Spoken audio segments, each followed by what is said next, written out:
Welcome to our World Today Viennese Perspective, our live discussion. We're very happy to be with you. And today we have a lot of things to talk about in terms of, I guess, social affairs. We would love to discuss with you Juneteenth that happens like on the 19th. And something a little less joyous where there was a shooting at the Oakland celebration of Juneteenth. And then we're going to talk about Namibia and the country decriminalizing same-sex relationships, which is a good thing because it's June and we're talking about Black people, pride month, that it's all good. And if we have time, we're talking about an article researching bees helping the police find bodies. So, yeah, let's start with, I guess, Juneteenth. Before we go into the shooting that happened in Oakland, I just want to talk a little bit about Juneteenth. It's important to us because, our initiative to have live discussions, it kind of started right around the time of Juneteenth. So we had a Black Lives Matter uprising at the very beginning, very end of spring, beginning of summer 2020. And there was a sermon about it, sermon that you can watch on YouTube. Jeff Shaleia did a sermon on Black Lives Matter, and the healing that needs to happen there. And there was an after church tea time, so basically like a live that we did after church where we all talked about like how we felt, and it was the start of doing videos about social things. Basically, we started with Black Lives Matter, and then the next year, around exactly the same time that we started, like 1 year to the day, we made a post about Juneteenth, started celebrating, um, and then that discussion expanded and included the LGBTQ plus discussion, and then included like maybe Soul Cafe and expanded into social impact, what we have today, our team, and and our world today. And basically, like we wouldn't be here if we didn't stay through all the difficulties, all the bad feelings that were happening around Black Lives Matter at the time, all the healing that we did. And I think Juneteenth is important for us right now. And so I guess 4 years after, you know, we started having, I guess, for 3 years maybe before after we started having an official national date in the US for the abolition of slavery, which is Juneteenth. Um, More people are understanding how important it is, and more of the celebrations are being like, welcome all around the country. And just, people are really starting to understand how it's important to have national dates for all ethnic groups, and just celebrating like the way we are, our cultures, our differences, and also our our likeness, our likenesses. Can we say that?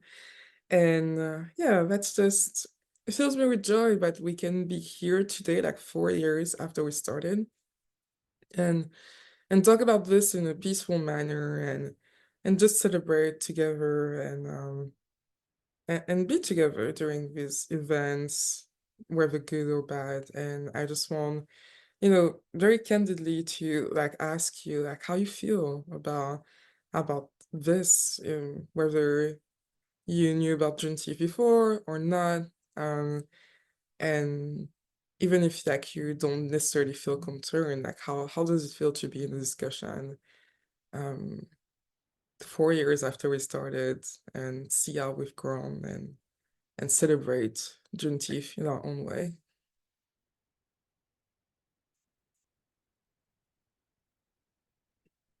Anybody? I think maybe Grenville. Grenville, the OG. Who am I I'm starting just from? laughing because, I didn't yet, like, just when you started sharing, and that's when the realization dawned. And I think that's the thing about most of these commemorative dates, is that we tend to eventually just carry on with life and business as usual.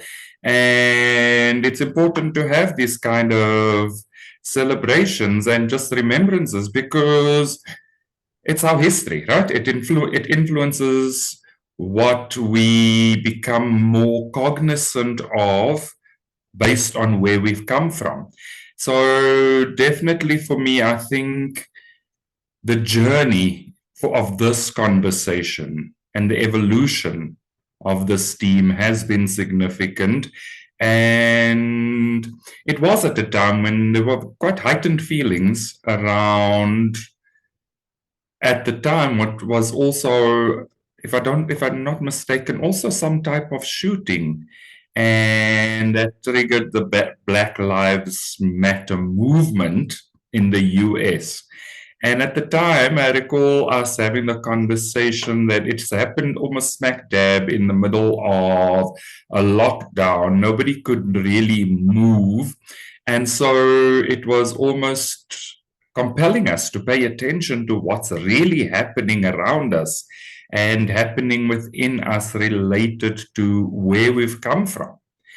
And the commemoration of abolition of slavery is a significant thing to note as well, that in June South Africa also celebrates Youth Day, which also stemmed out of a death during the struggle.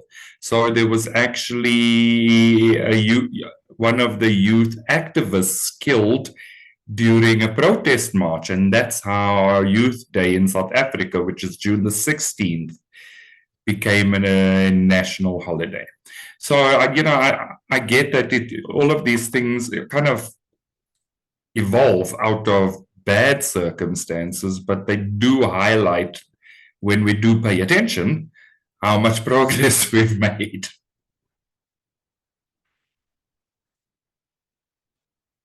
Yeah, they really do. I think the best way we can celebrate Juneteenth in our own way is just to continue the legacy that we started. And I think sometimes we may be hard on ourselves, like, oh, we're not where we want to be, like we haven't evolved the way we really desire. And then you look back at the past 4 years and you realize that, oh, actually, we did get like a long way from where we started, and we've matured, we've grown, and also like the fact that it was really a time where we needed to process a lot of feelings, where we cried and we helped each other and we healed together during these lives, and and just feeling that we don't have to do that as much today is pretty much a relief, and hopefully a relief that we can bring to other people that are still suffering from a lot of discriminations and a lot of things like that. And yeah, I just wondered, Isaiah and Sage, like obviously like this is also Pride Month, and during the 10th anniversary Spiritual Life Summit you did like a you had a beautiful like allocation on, I don't know if you can say this in English, but you had a beautiful speech, like part of your speech about like bringing healing to the transgender community. So obviously like this is a pretty important month for you as well. How do you feel celebrating by just being here, you know? Oh, like just like how do we feel about like Pride Month and celebrating it, Yeah, basically? you get Yeah. I definitely feel like it's significant that Pride Month and Juneteenth are in the same month, I feel. And Yeah. I love that they're celebrated like parallel or like, yeah, in the same month together. It feels like just like a feeling of like liberation, and it feels like um yeah, like you guys were saying, it is just really important that these things are highlighted, and that people, especially people who are a part of the community, that we take time to really acknowledge ourselves, like acknowledge um just all the progress, I guess, and all the change that has happened, and just really take time to like honor that, I guess. Yeah, that was kind of that was kind of the theme for me. So recently, for anyone watching who wasn't familiar, Twin Flames Universe as a community, we like to come together because we're from all over the world, right? Like Urine's in France and Granville's in South Africa, and us and Nadia are in the US. And we like to come together every so often into community like get-togethers, but they always feature like spiritual classes or workshops or something like that. And also a twin flame wedding was at the last one, the Spiritual Life Summit. Anyway, so yes, we came together and met everyone or just saw everyone again, and it was really healing, and yeah, for me, one of the big, I think that maybe the biggest healing theme for me was what you were saying, like not to be too hard on myself and to appreciate myself and recognize how far I've come and everything like that. And I think that that's very important to the topic we're discussing today about Juneteenth too, because it's kind of like, it's just really important to fully receive and appreciate, like all the love that you have given yourself and like in the world and everything, and to always be aware of that and don't become too wrapped up in the day-to-day upsets, like, because the point of healing isn't to like focus on pain all the time. The point of healing is to like expand your peace. So we just need to remember that. And I feel like that's why Pride Month exists too, in part because it's kind of like, it's about, pride, like being proud of yourself and being proud of who you are and everything, and seeing how far you've come. And it's very deserved appreciation for yourself, and for, everyone, for your comrades, in the journey and everything like that. So yeah, that's how I feel about it. And I do think it's cool that they coincide. And the Stonewall uprising in New York back in like the 60s or whatever, it's also part of like the history of the liberation of like people of color in the US too, because like the Stonewall uprising, like against, the police would regularly abuse gay and transgender, we using that term loosely because the term evolved over time. Like they would just abuse people who frequented like gay establishments all over the country, and this was in New York. And you don't think of New York as being like an oppressive state today, probably because it's more liberal, but like that's where the Stonewall uprising happened, and it was led mainly by, trans women of color, right, who were rising up against that. So they're very connected, so I thought that was cool. Yeah. I think it's very important that you bring in that concept, the intersectionality, because we've discussed this a couple of times, that there are so many intersecting points that could result in multiple layers of trauma. And so it's also nice that you highlighted the we are not upset chasers, because when you said it, was like I just had this vision of storm chasers. I was like, yes, we are not upset chasers. Let's just kick that into Dutch. That's so funny you use that analogy because yeah, I've been yeah, anyway, I was totally in that mindset of like, don't give power to fear, don't give power to ego, because we drove from Denver to Traverse City, and we had to, like, for me it was healing because it's like driving across 1,300 miles of the Midwest in the second most active season, tornado season in recorded history. And so, but we just healed that. And yeah, Sage faced her fear of tornadoes. Yes, I faced my fear. So not like literally, but like within. So anyway, go on, Gretel. Sorry. Yeah. Yeah, that's funny. I thought about that, like we're not like upset chasers as well. It was not about celebrating the pain that we went through, but like just accepting that, oh, now we feel like peace, we feel better. And that's what we wanted all along. And there it's not boring to have pain. Like it's just like we should get used to that and get used to having more and more and growing our communities out of this representation that our identities are linked to pain and into something thriving.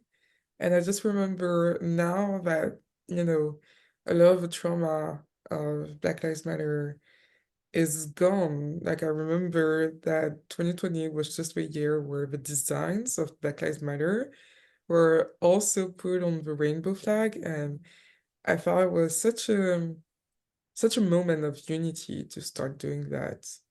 And a good thing that, humanity can just like come together and that we are not so different. There is a lot of healing from our communities that resembles the healing of everybody. It just takes a different form for us.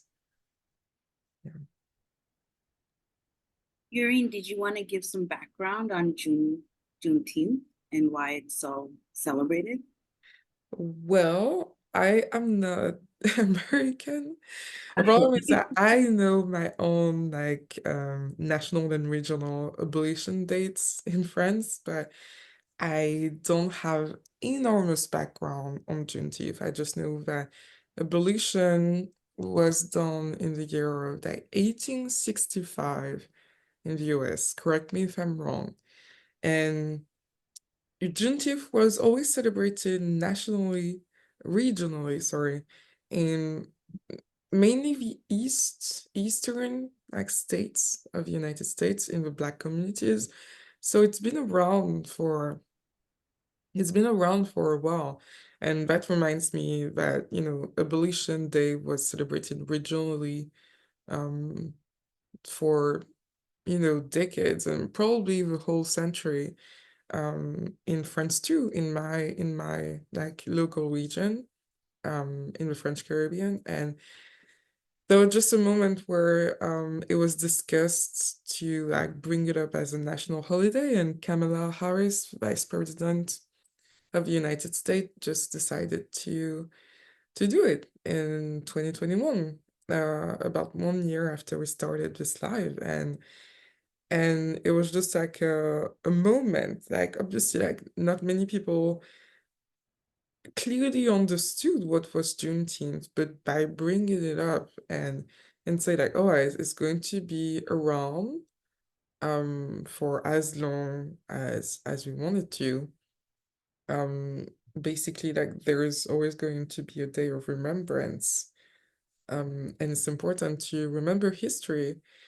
as to not repeat it, because like obviously like in the US, like you have like Holocaust Day, you have like um a lot of days of remembrance of what happened to his country, or what happened to people that moved to this country afterwards, in order to really like not redo the same things, and say like, hey, we've grown here, like we don't want to do the same choices.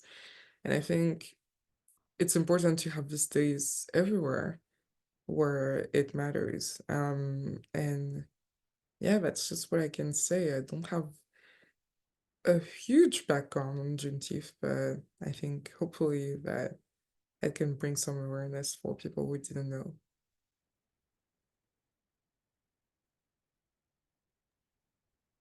Yeah, Juneteenth is the day that Texans were aware that they have been free for the past 2.5 years since the Emancipation Proclamation. And it's very fitting that we're talking about not being hard on ourselves, because the situation that went down in Compton was that we were celebrating, people in California were celebrating Juneteenth, and there was another party that came and kind of overtook the celebration, and they started drifting, which is like using the car and making like shows and getting rowdy on racing, and everyone getting together, and someone had walked on top of one of the race cars. And so if you are a drifter or one who like is involved in that, you're very much in like a certain gang where you have to be tough, and it's like those kind of groups. And Compton in itself is a very rough neighborhood that had experienced a lot of poverty and a lot of crimes. So once someone had walked on top of the cars, then a fight started out and guns came out and shooting got involved. So I say it's very fitting that we talk about not being so hard on ourselves, because with this situation, we can see that there's still layers of hurt that has been evolved. And this layer of hurt, what I feel is like the belief that freedom could be taken away. And there has been police officers that were hurt and attacked. So it further makes me feel that like you can have someone outside of you take away your freedom. And so as we're celebrating Juneteenth and celebrating that, hey, we have been free, then there's this layer of hurt that came out showing that like there's still a fear that's holding on to, not truly being free, and not understanding that we've always been free, regardless of Juneteenth, regardless of the Emancipation Proclamation. And that hasn't really instilled to all of our collective. And so it came out in a very angry and hurt and destructive way. Mhm. Thank you for that. So basically, the drifters, the sideshow that happened at Juneteenth, that's not something that happened only then. That's been a national problem, according to media sources, for a while. In a lot of big cities, like most of them, it just so happened that for this one, it degenerated into a shooting, because like I guess there's a lot of hurt and a lot of like incomprehension and a lot of miscommunication, misunderstandings, or like posturing into something, like having a peaceful demonstration. There's this thing in Black communities, but at least I experience once every whatsoever, on my native island, is something that there's a peaceful celebration of culture, and there must be someone that just like ruins the show, that has a gun with them, and that just ruins the party. And I just feel like there's a very parallel. I see Grenville, I see Grenville laughing in recognition. So I don't know if you had that as well, but there No, is I'm just parallel. laughing because it's like we've gotten to the point where we actually just all go. There's got to always be one. Yeah, that's what my dad says always, like there's always this one ruining the party. But it's true, like I've started no, I didn't start doing that, but I did that the last time it happened, when I was here.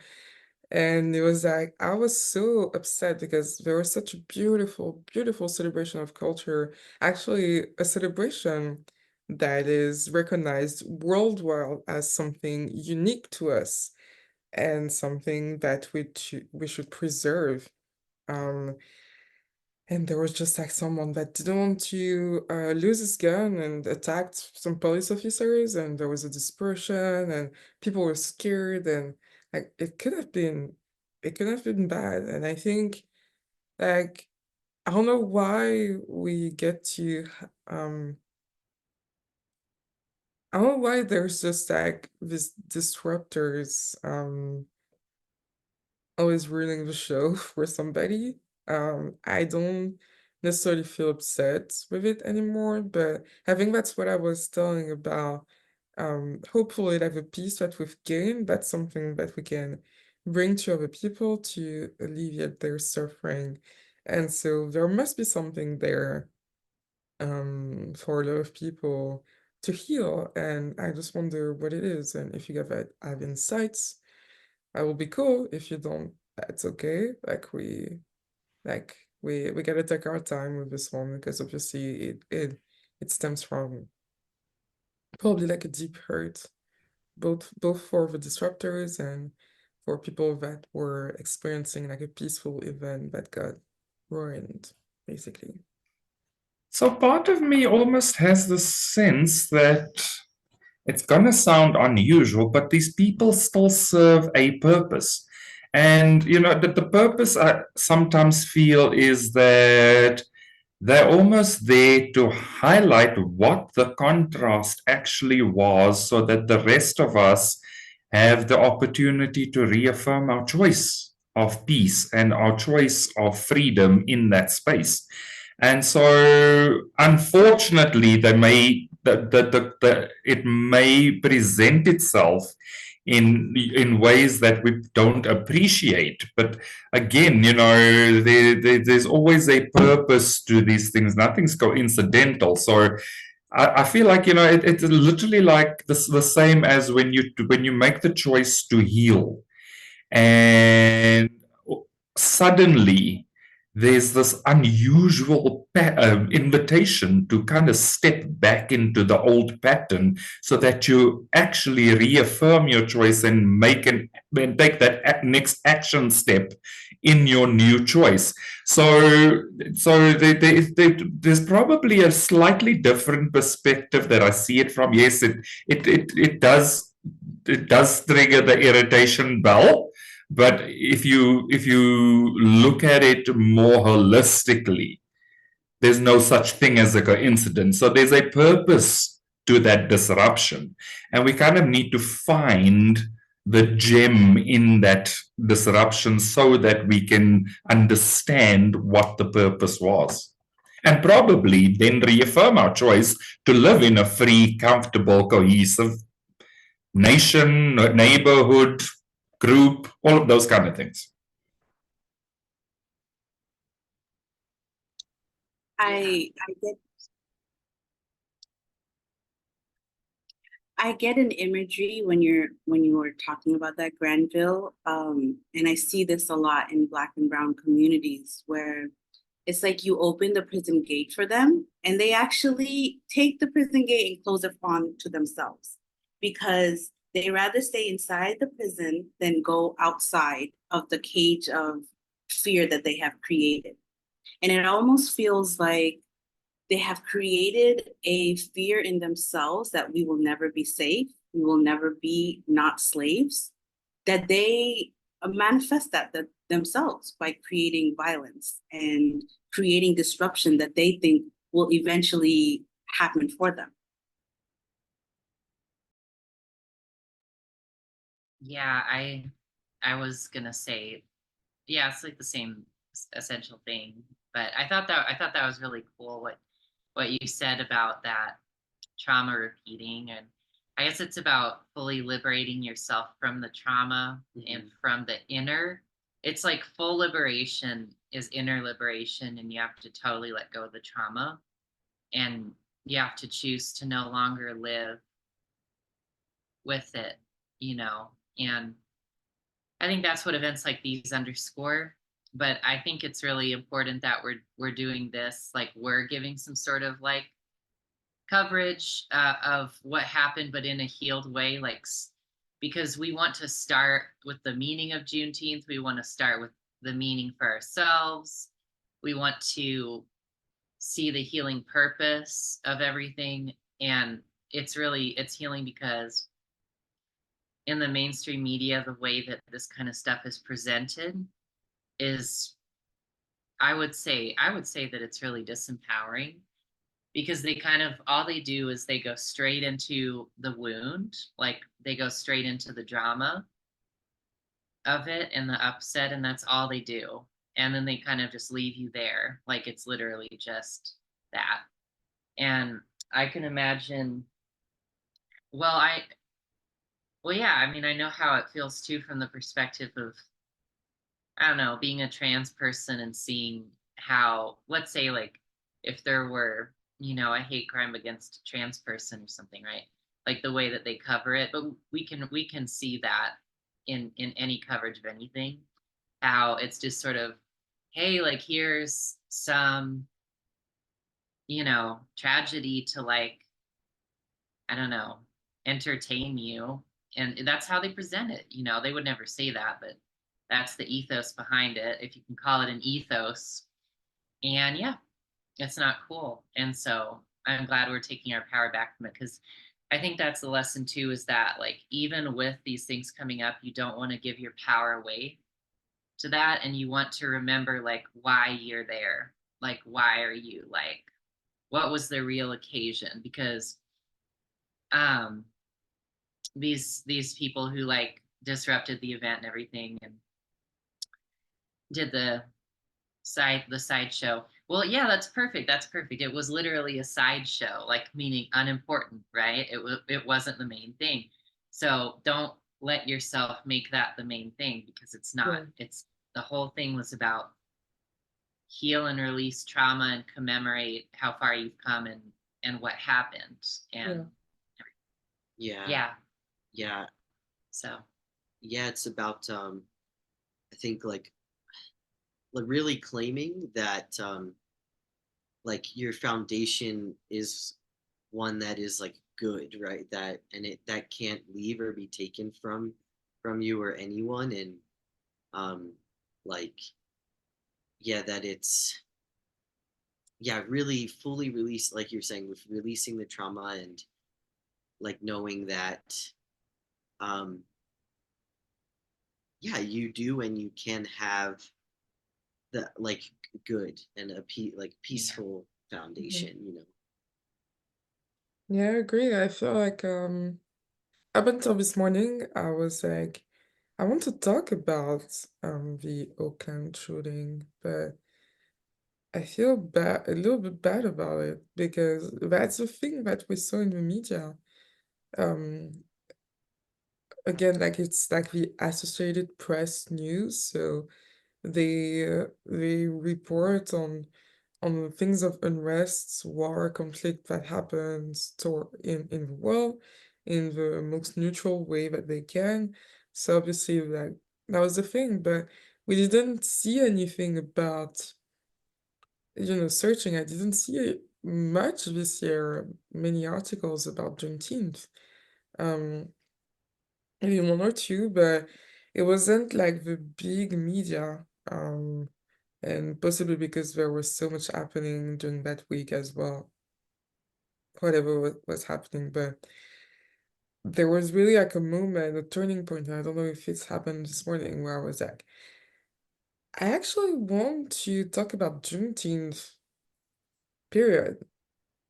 I want to talk about the Juneteenth shooting. I don't want to, I want to highlight social changes, and sometimes like unrest during a peaceful manifestation is a kind of a social change discussion.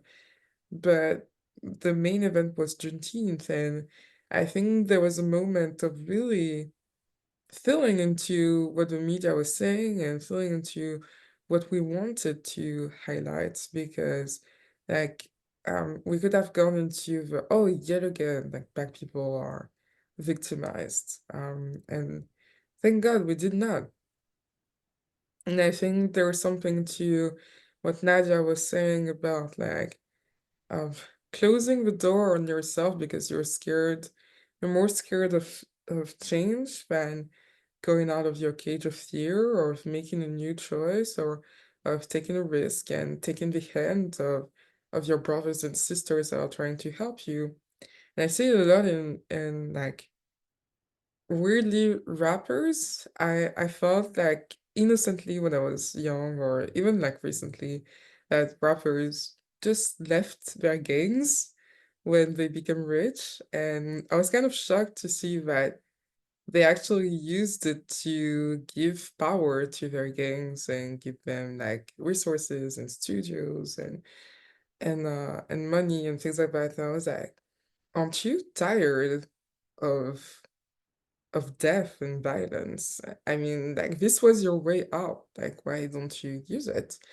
And I think that's where I don't say that as a reproach, but I think that's where the importance of highlighting inner work and new choices comes into play, because it seems like from ourselves, sometimes we can see that we have over options and over choices. We could be billionaires and still feel like we're just like black and brown people oppressed.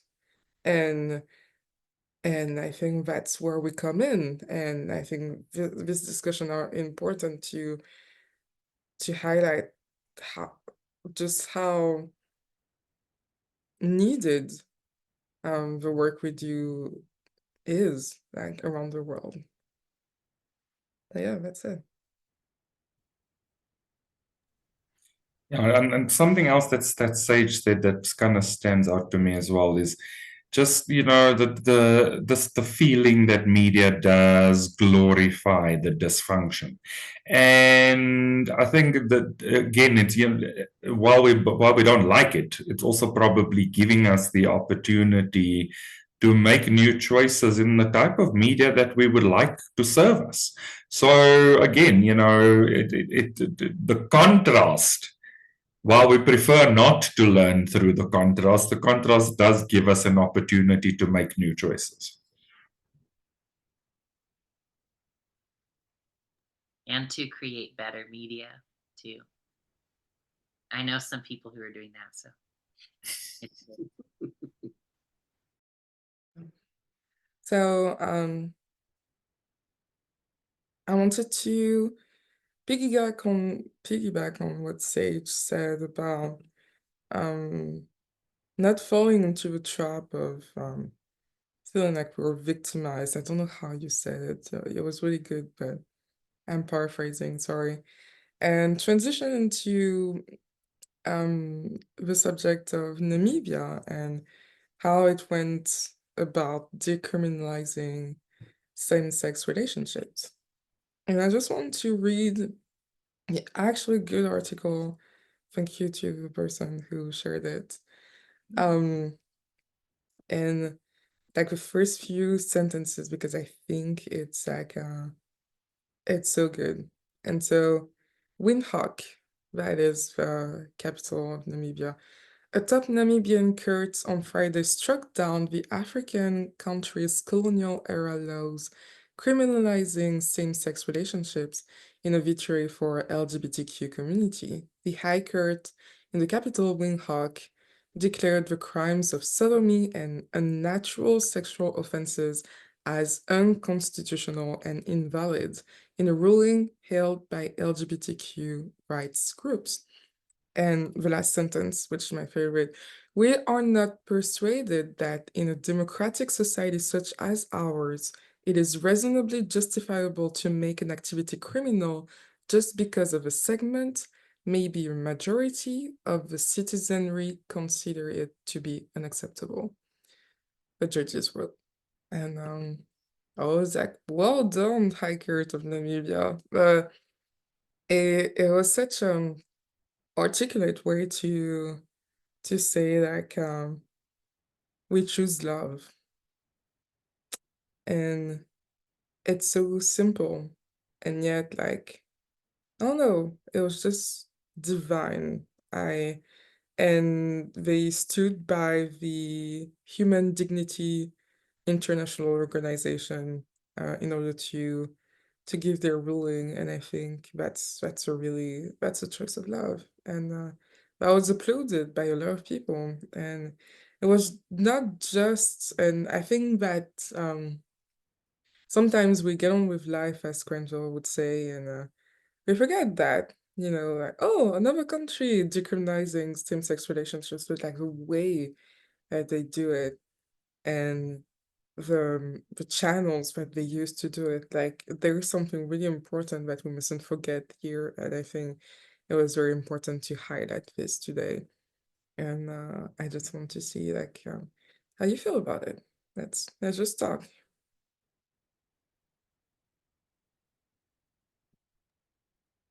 I was really curious if we could get any more background about like how this came to be or anything like that, or background on Namibia.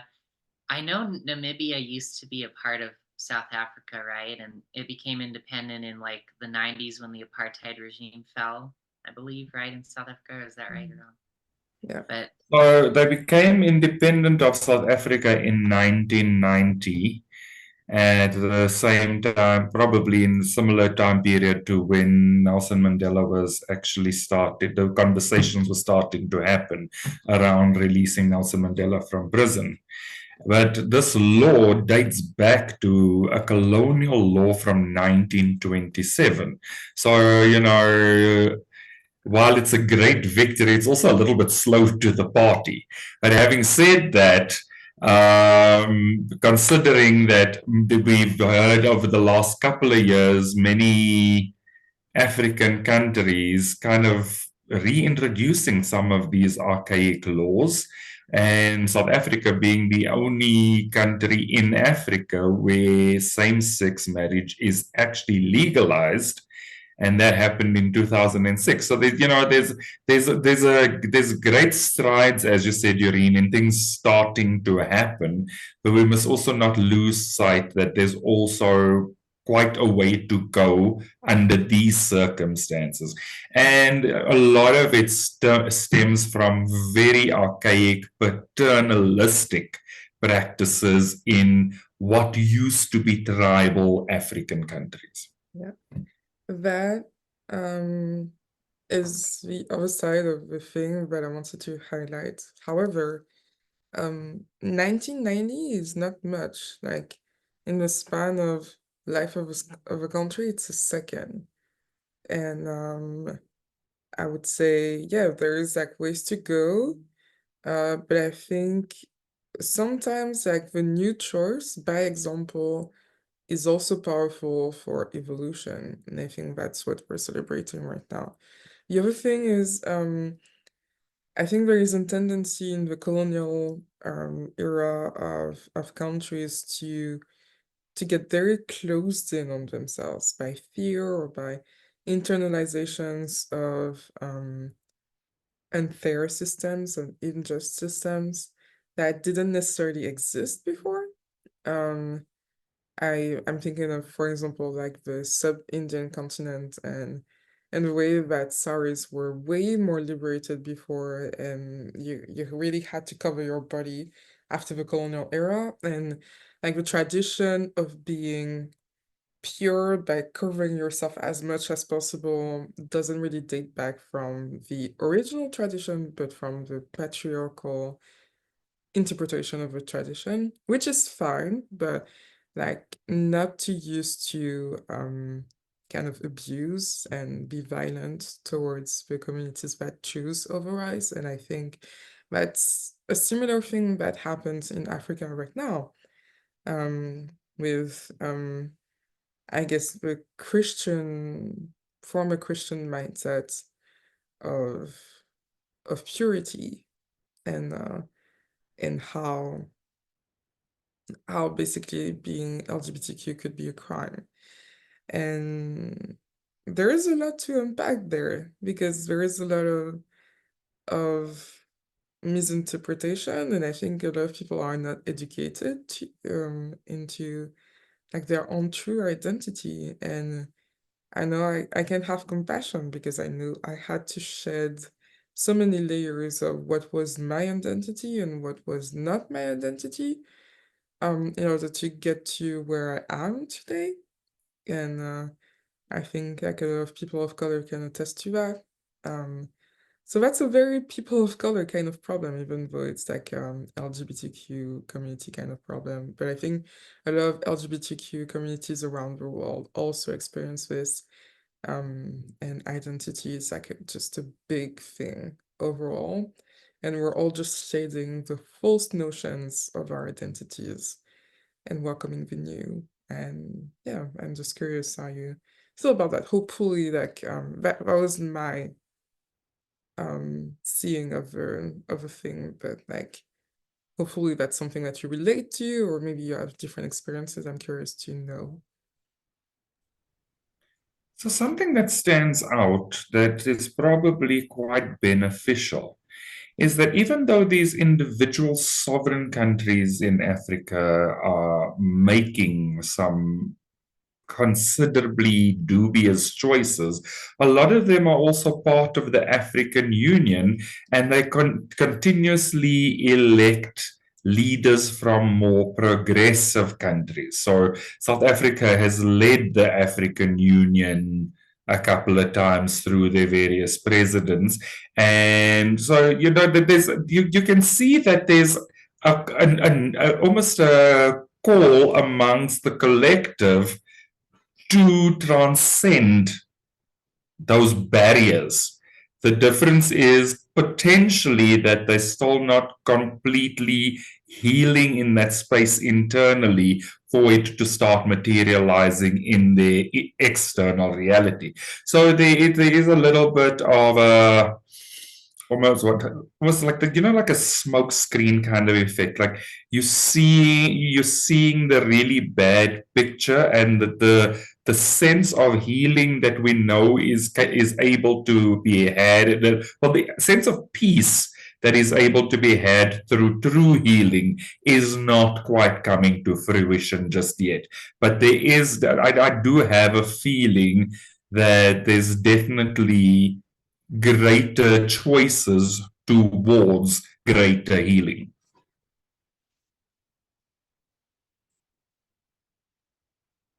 Yeah, I feel like a decision like this is like Namibia, and it represents Namibia and also any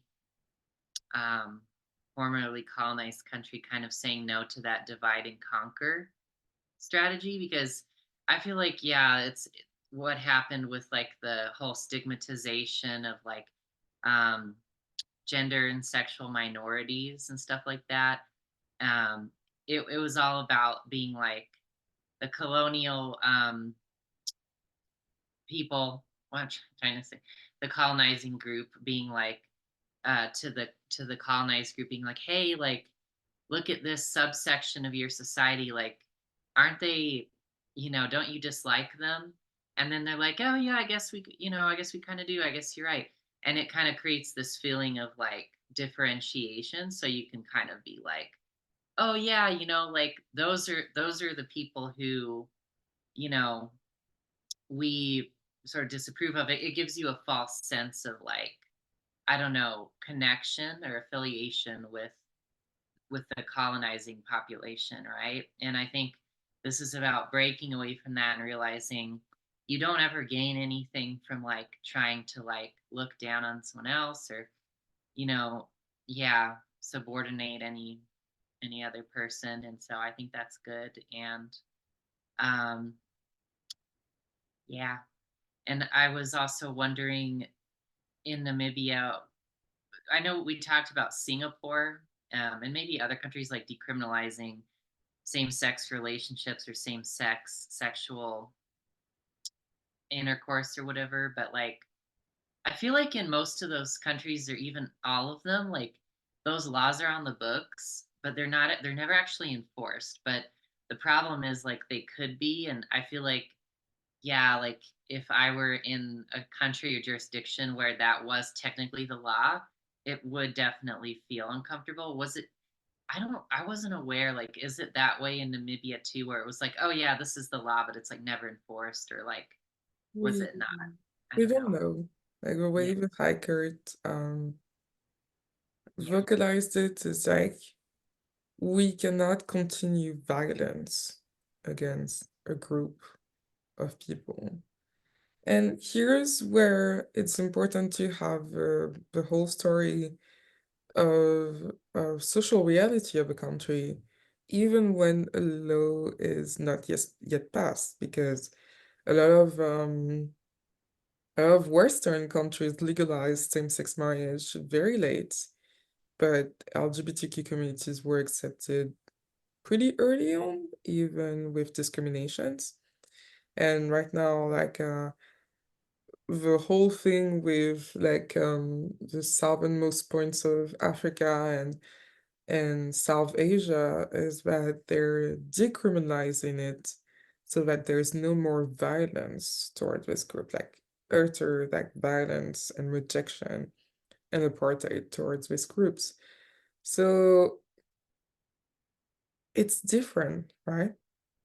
It's a different way of going about things, and we don't know about Namibia much. Like, all I know about Namibia is that it's a beautiful country, it's very touristic. Like, we don't really know the reality of social and economic truth about the people there, and the media doesn't really say much about it because, like, they haven't investigated into it. But I don't know. It seems like Namibia is more on the peaceful spectrum than most. But then again, like I understand your curiosity. I just don't feel like we have the answers there. But we can guess the process that they're in. And then again, like obviously it feels like it's kind of forced or uncomfortable, but it's still like the first few weeks. Like imagine like the consequences. Um in the timeline of a country and how slow it can grow because it's a huge system, it's a huge country, what it will do in decades and centuries.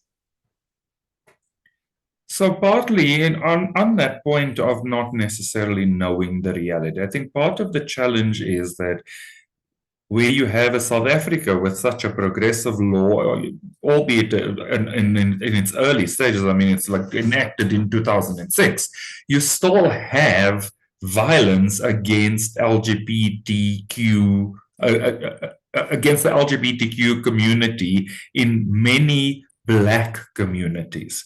So it still happens. And that violence, and it's actually quite egregious. It's quite atrocious when it does happen. So you know that the law doesn't change the mindset of people. It just makes it legally safer for people, but it doesn't change attitudes. And I think that's probably the bigger piece of work, is kind of getting the acceptance to a level where people are actually much more, but much safer in their physical environments. Yeah, I'm really glad that Yureen had read the article because it allowed us to see how important our voice is, regardless of what the rules of the land is, when someone speaks of it with divine truth, it molds someone, or it starts a molding in someone if they're reading that or hearing that, like, this could be a possibility of a reality for me.